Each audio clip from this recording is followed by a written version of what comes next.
Good morning दोस्तों। Area chapter का जो सीरीज चल रहा था एडवांस पोर्शन का, और आज क्वेश्चन नंबर 10, 11, 12 करेंगे हम लोग। ये बहुत ही शानदार और लाजवाब क्वेश्चन है। इस प्रकार के क्वेश्चन को आप कई एग्जाम्स में देखे होंगे या फिर सेट बना रहे होंगे तो उसमें देखने को मिला होगा। तो बहुत सारे विद्यार्थी इन क्वेश्चनों को गलत कर जाते हैं। ये परसेंटेज वाले जो क्वेश्चन होते हैं वो आपको जिस समय हम लोग परसेंटेज चैप्टर पढ़ेंगे उस समय भी आएगा, और इसका बेसिक बात और ट्रिकी बात दोनों डिस्कस करेंगे। उस समय वहां पे हम लोगों को समझने में ज़्यादा दिक्कत नहीं होगा। तो सवाल आपके सामने है, किसी वर्ग की भुजा को 30%, किसी वर्ग की भुजा में 30% की वृद्धि होने पर इसके क्षेत्रफल में कितने प्रतिशत की वृद्धि होगी। ऐसा नहीं कि सवाल बहुत हार्ड है, बस आपका बेसिक कॉन्सेप्ट क्लियर होना चाहिए। जिस समय हम लोग पाइप टंकी का सीरीज पढ़ रहे थे, पाइप टंकी का सवाल पढ़ रहे थे, वहां पर हमने दो बातें बताया था। पहला, यदि प्रतिशत का मामला हो, परसेंटेज का मामला हो तो आप 100% पूरा को बताता है, और यदि यूनिट का मामला हो तो 1 यूनिट बराबर पूरा बतलाता है। लेकिन सवाल में आपसे यहाँ पे पूछा गया प्रतिशत, तो आप 100% बराबर सवाल को पूरा समझेंगे। यानी अगर हम बात करें तो किसी वर्ग की भुजा में 30% की वृद्धि होने पर, मतलब यानी अगर हम बात करें तो पहले और बाद में अगर भुजा का बात करें तो भुजा पहले 100% रही होगी, और बाद में ये भुजा बढ़कर कितना हो गया, 30% वृद्धि हुई, मतलब 130%।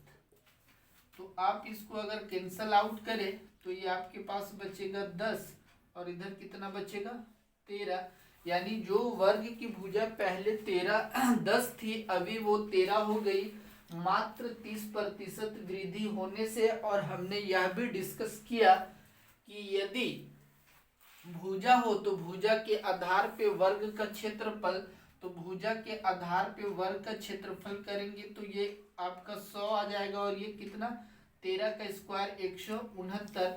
तो बोला क्षेत्रफल में कितने प्रतिशत की वृद्धि होगी, तो प्रतिशत वृद्धि इक्वल टू होगा वृद्धि बट्टे जिसके तुलना में पूछा जाए।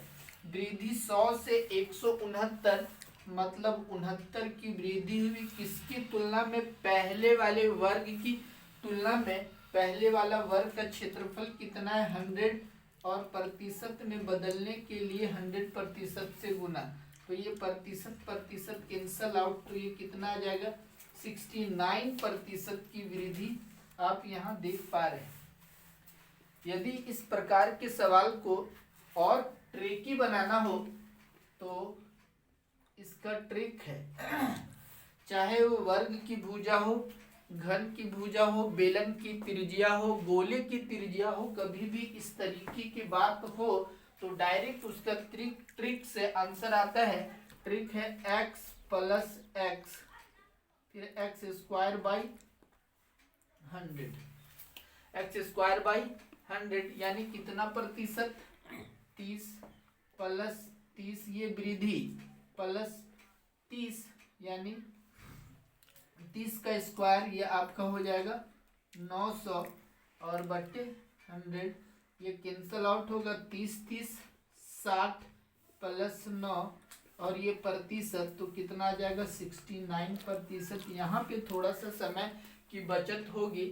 यहाँ पे भुजा वर्ग का जिक्र था तो वर्ग में भुजा बराबर होता है, इसलिए इस मेथड x का इस्तेमाल किया गया।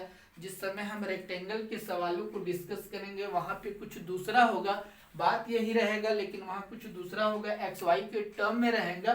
तो इस प्रश्न का सही आंसर है कितना, 69%।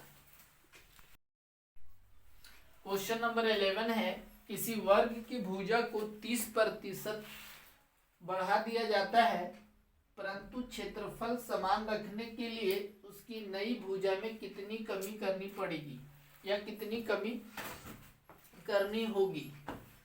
आप इस बात को एक चीज नोटिस कर ले, यदि भुजा बड़ा रहा होगा तो स्क्वायर का शेप बड़ा बना होगा तो उसका क्षेत्रफल भी ज्यादा होगा, और यदि भुजा को कम किया गया है, कम कर दिया जाए तो उसका शेप भी छोटा बनेगा, मतलब उसका क्षेत्रफल भी क्या होगा, कम होगा। तो भुजा को 30% बढ़ा दिया गया है, भुजा में कितनी कमी करे कि क्षेत्रफल समान रहे। तो भुजा यानी पहले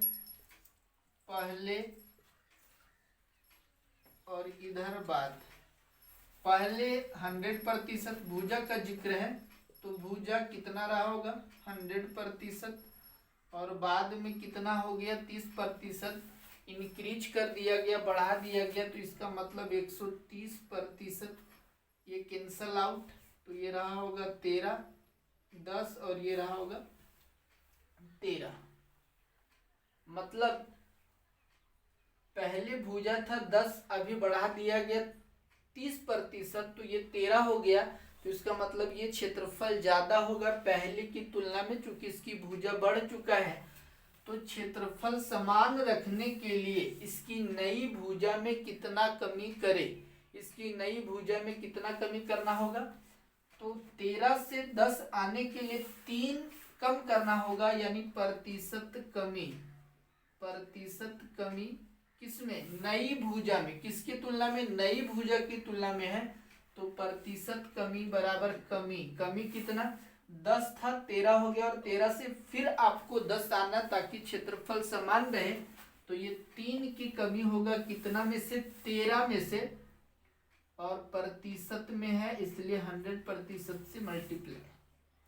तो ये आपका 300/13%, मतलब 13 दूनी 26, 4 13 तिया 39, और इधर कितना 1, 13 तिया 39, रिमेनिंग 1, और ये 13। यानी नई भुजा में 23.1/3% की कमी करेंगे तो क्षेत्रफल क्या रहेगा, समान। आप इस सवाल को सही तरीके से समझे, बाकी कुछ भी सवाल में ज्यादा दम नहीं है। जाहिर सी बात है भुजा बड़ा होगा तो क्षेत्रफल ज्यादा होगा, और यदि भुजा को कम कर दे तो क्षेत्रफल भी कम हो जाएगा। तो नई भुजा को कितना प्रतिशत कम करे ताकि क्षेत्रफल पहले जितना ही रहे, तो इसका आंसर क्या होगा 23.1/3%। क्वेश्चन नंबर 12 है, यदि किसी वर्ग की भुजा को दुगुना कर दिया जाए तो उसके क्षेत्रफल में कितना प्रतिशत की वृद्धि होगी। अभी पिछले क्वेश्चन नंबर 11 में हमने डिस्कस किया कि यदि भुजा को बड़ा कर दिया जाए तो क्षेत्रफल में वृद्धि हो जाएगी, और भुजा को छोटा कर दिया जाए तो क्षेत्रफल भी कम हो जाएगा। तो बोला गया है यदि किसी वर्ग की भुजा को दोगुना कर दिया जाए, 2 टाइम्स कर दिया जाए, तो उसके क्षेत्रफल में कितने प्रतिशत की वृद्धि होगी। फिर से वही तरीका रहेगा, यानी पहले और ये बाद। सवाल में भुजा का जिक्र है तो भुजा कितना होगा, यानी पहले से 1 और बाद में इसका 2 गुना, यानी इसको 2 से गुना करेंगे तो कितना हो जाएगा 2, बाद में कितना हो गया 2। आप कोई भी डेटा ले, आप 4 भी लेंगे तो उसका 2 गुना करेंगे तो 8, तो फिर से कैंसल आउट करेंगे तो वो रेशियो आपको कितना दिखने वाला, 1:2 का रेशियो दिखने वाला है। तो अगर इसको हम 1 पहले मान ले तो बाद में कितना हो जाएगा 2 गुना 2, यानी 1:2 का रेशियो आएगा। तो आप हमेशा इस बात को याद रखेंगे कि यदि वर्ग का सवाल है तो वे विकर्ण पे है कि भुजा पे है, और फिर परिमाप के विषय में बोला जा रहा है या क्षेत्रफल के विषय में बोला जा रहा है। मतलब एरिया यानी क्षेत्रफल भुजा के आधार पर भुजा स्क्वायर, और ये कितना रहेगा भुजा का स्क्वायर, यानी 1 का 1 और 2 का कितना हो जाएगा 4। तो आपसे सवाल में पूछा गया क्षेत्रफल में कितने प्रतिशत की वृद्धि होगी, तो प्रतिशत वृद्धि 1 से 4 हुआ, यानी 3 का वृद्धि हो गया। कितना में से, पहले वाला में से, पहले कितना 1, और प्रतिशत है इसलिए 100% से गुना, तो फाइनली इसका आंसर कितना आने वाला है? 300%। इसका आंसर कितना आएगा? 300%। तो इसका सही जवाब है 300%। यदि वीडियो अच्छा लगा हो तो प्लीज एक बार लाइक शेयर और सब्सक्राइब जरूर करें। जय हिंद, जय भारत।